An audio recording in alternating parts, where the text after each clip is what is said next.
প্রিয় ছাত্রছাত্রীরা, আজকে আমি নিয়ে এসেছি Bardhaman university BA third semester দর্শন এসইসি পেপারের একটি গুরুত্বপূর্ণ প্রশ্নের উত্তর। প্রশ্নটি হলো, যুক্তিদোষ বা অনুপপত্তি কাকে বলে? যুক্তিদোষের শ্রেণীবিভাগ করো। যুক্তিদোষ ইংরেজি ফলেসি শব্দটি উৎপত্তি হয়েছে ল্যাটিন ফেলো শব্দ থেকে।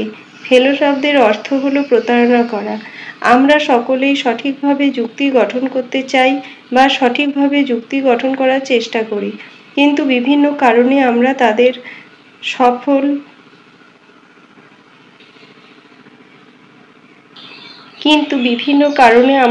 সফল হই না, অর্থাৎ আমাদের গঠিত যুক্তি অনেক সময়ই ভুল হয়।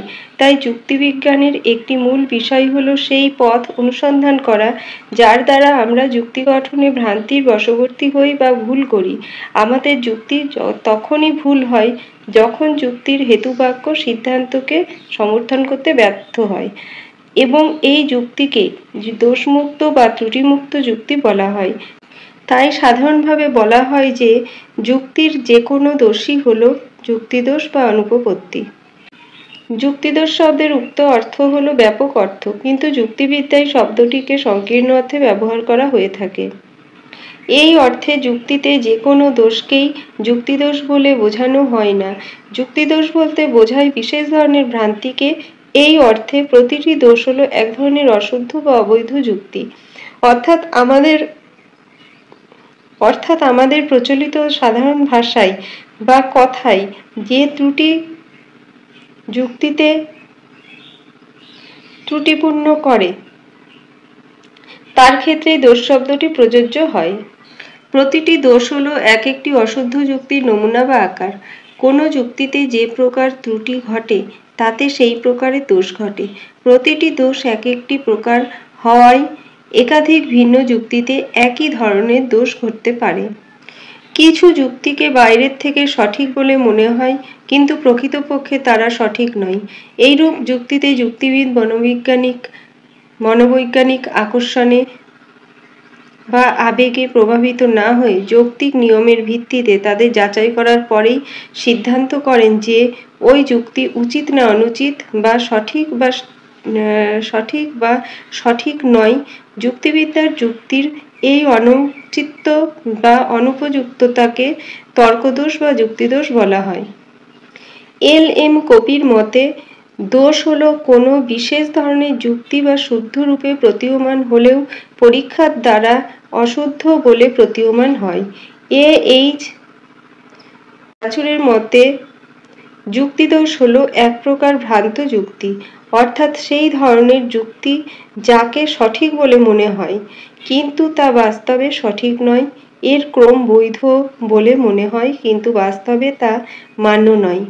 আমরা এর হেতুবাক্য সত্য বলে মনে হয়, অথবা এর হেতুবাক্য সত্য বলে মনে হয়, কিন্তু বাস্তবে তা মিথ্যা। যুক্তিদোষের শ্রেণীবিভাগ। বিভিন্ন যুক্তিবিজ্ঞানী বিভিন্নভাবে যুক্তিদোষের শ্রেণীবিভাগ করেছেন। যুক্তিদোষের শ্রেণীবিভাজন একটি বিতর্কিত বিষয়।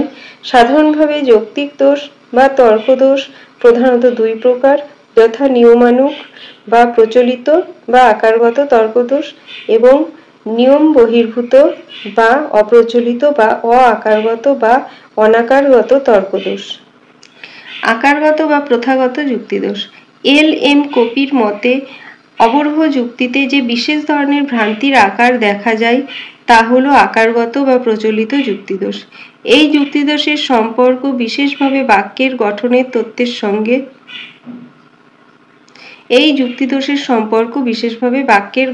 তত্ত্বের সঙ্গে। যখন অবরোহ যুক্তির নিয়মের লঙ্ঘন করা হয় তখন যে যুক্তিদোষ উৎপন্ন হয় তাকে বলা হয় আকারগত বা নিয়মানুগত যুক্তিদোষ। যেমন, সকল কুকুর হয় স্তন্যপায়ী, কিন্তু সকল স্তন্যপায়ী কুকুর নয়।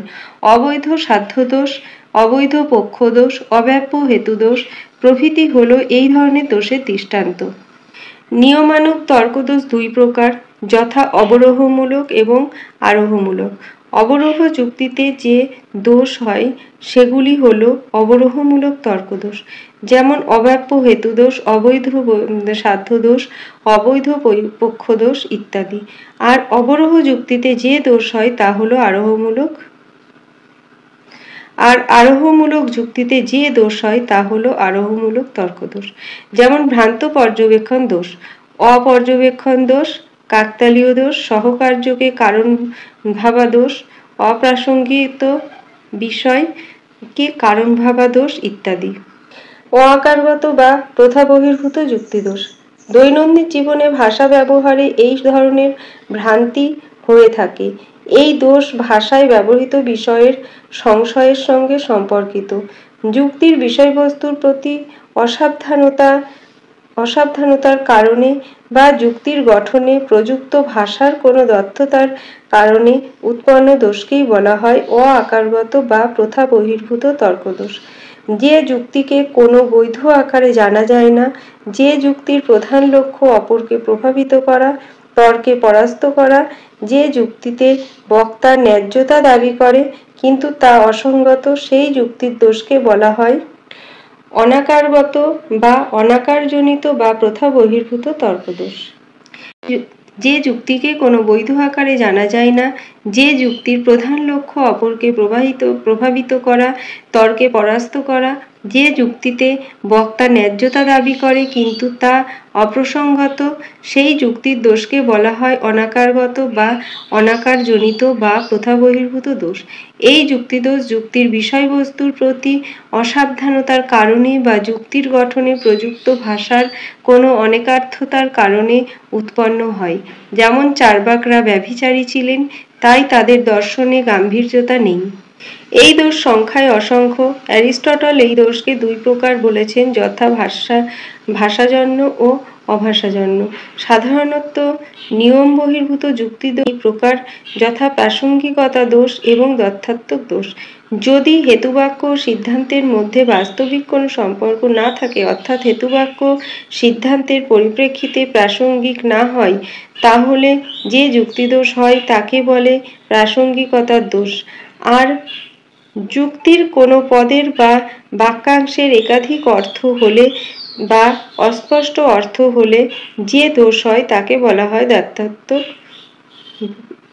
দ্ব্যর্থকতার দোষ।